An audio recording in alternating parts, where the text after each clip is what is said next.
राधे राधे। जय श्री राम।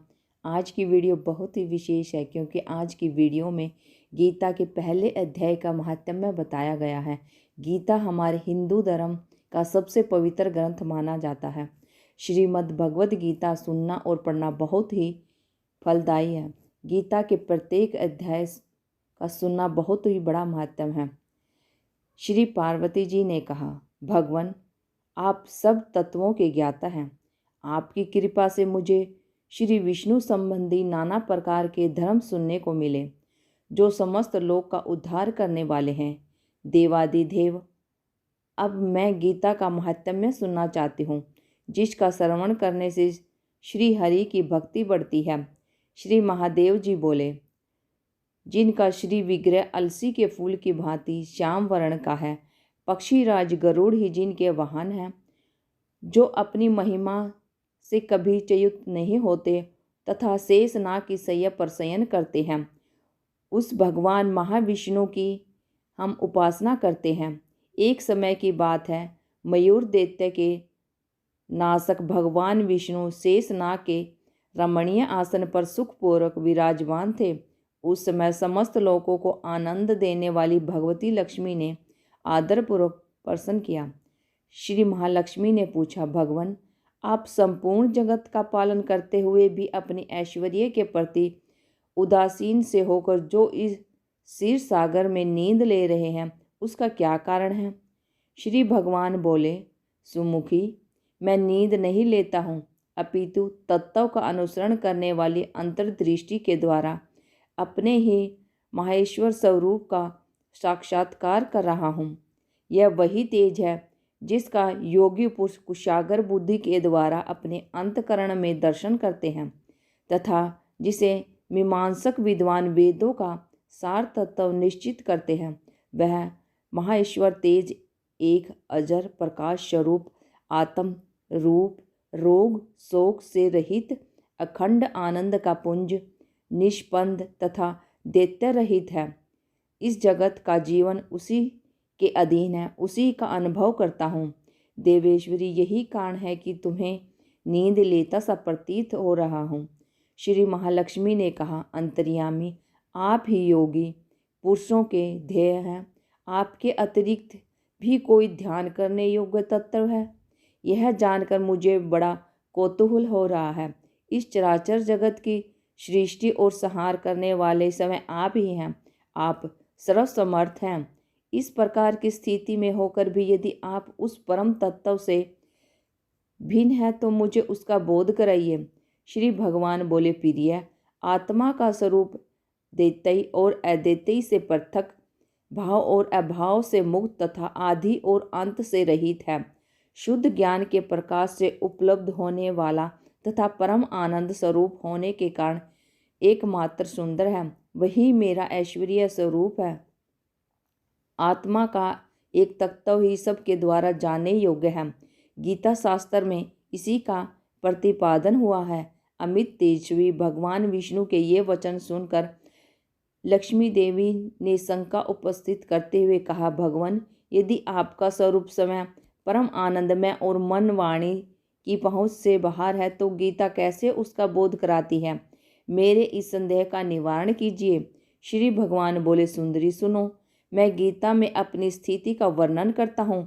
क्रमशः 5 अध्याय को तुम 5 मुख जानो, 10 अध्याय को और 10 भुजाएं समझो तथा 1 अध्याय को उधर और 2 अध्यायों को दोनों चरण कमल जानो। इस प्रकार यह 18 अध्यायों की मांग में ईश्वरीय मूर्ति ही समझनी चाहिए।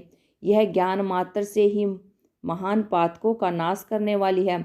जो उत्तम बुद्धि वाला पुरुष गीता के 1 या आधे अध्याय का अथवा 1 आधे या चौथाई श्लोक का भी प्रतिदिन अभ्यास करता है, वह सुशर्मा के समान मुक्त हो जाता है। श्री लक्ष्मी जी ने पूछा, भगवान, सुशर्मा कौन था? किस जाति का था और किस कारण से उसकी मुक्ति हुई?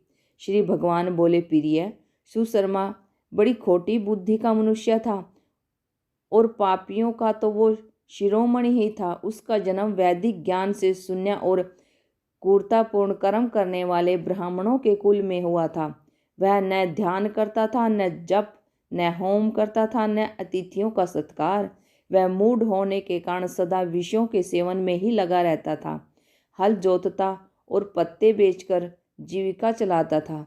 उसे मदिरा पीने का व्यसन था तथा वह मांस भी खाया करता था।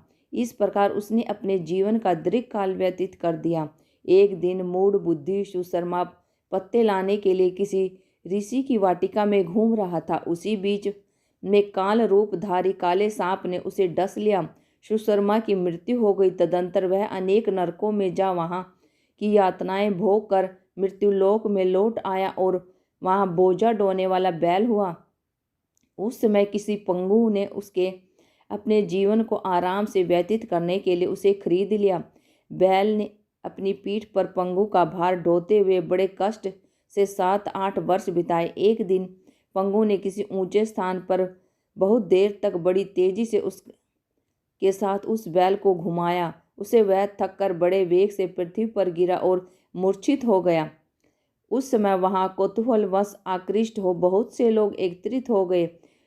उस जन समुदाय में से किसी पुण्य आत्मा व्यक्ति ने उस बैल का कल्याण करने के लिए उसे अपना पुण्य दान किया। तत्पश्चात कुछ दूसरे लोगों ने भी अपने अपने पुण्यों को याद करके उन्हें उसके लिए दान किया। उस भीड़ में एक वेश्या भी खड़ी थी। उसे अपने पुण्य का पता नहीं था, तो भी उसने लोगों की देखा देखी उस बैल के लिए कुछ त्याग किया। तदंतर यमराज के दूत उस मरे हुए प्राणी को पहले यमपुरी ले गए। वहाँ यह विचार किया कि यह वेश्या के दिए हुए पुण्य से पुण्यवान हो गया है, उसे छोड़ दिया गया। फिर वह भूलोक में आकर उत्तम कुल और शील वाले ब्राह्मणों के घर में उत्पन्न हुआ। उस समय भी उसे अपने पूर्व जन्म की बातों का स्मरण बना रहा।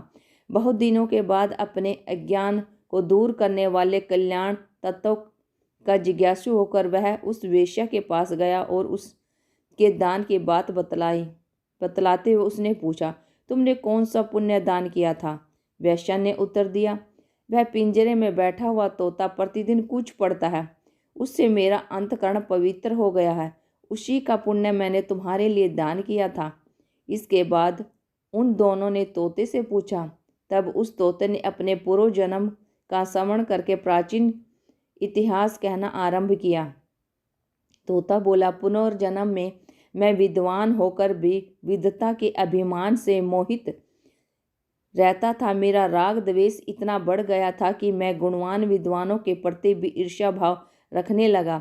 फिर समय अनुसार मेरी मृत्यु हो गई और मैं अनेकों घृणित लोकों में भटकता फिरा। इसके बाद इस लोक में आया। सद्गुरु की अत्यंत निंदा करने के कारण तोते के कुल में मेरा जन्म हुआ।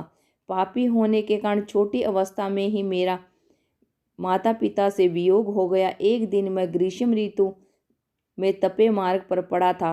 वहाँ से कुछ श्रेष्ठ मुनि मुझे उठा लाए और महात्माओं के आश्रम के भीतर एक पिंजरे में उन्होंने मुझे डाल दिया। वहीं मुझे पढ़ाया गया। ऋषियों के बालक बड़े आदर के साथ गीता के प्रथम अध्याय का अध्ययन करते थे। उन्हीं से सुनकर मैं भी बार बार पाठ करने लगा। इसी बीच में एक चोरी करने वाले बहेली ने मुझे वहाँ से चुरा लिया। तत्पश्चात इस देवी ने मुझे खरीद लिया। पूर्व काल में मैंने इस प्रथम अध्याय का अभ्यास किया था, जिसे मैंने अपने पापों को दूर किया है। फिर से इस वेश्या का भी अंतकरण शुद्ध हुआ है और उसी के पुण्य से ये दिव्य श्रेष्ठ सुशर्मा भी पाप मुक्त हुए हैं। इस प्रकार परस्पर वार्तालाप और गीता के प्रथम अध्याय के महात्म्य की प्रशंसा करके वे तीनों निरंतर अपने अपने घर पर गीता का अभ्यास करने लगे। फिर ज्ञान प्राप्त करके वे मुक्ति को हो गए। इसलिए जो गीता के प्रथम अध्याय को पढ़ता, सुनता और अभ्यास करता है, उसे इस भव सागर को पार करने में कोई कठिनाई नहीं आती। उम्मीद करती हूँ कि वीडियो आपको बहुत पसंद आई होगी और मुझे विश्वास है कि इस वीडियो को आप ज़्यादा से ज़्यादा शेयर करेंगे और ढेर सारे लाइक भी देंगे। वीडियो देखने के बाद चैनल को सब्सक्राइब करना न भूलें। Thank you for watching my video. जय हिंद, जय भारत, जय श्री कृष्णा।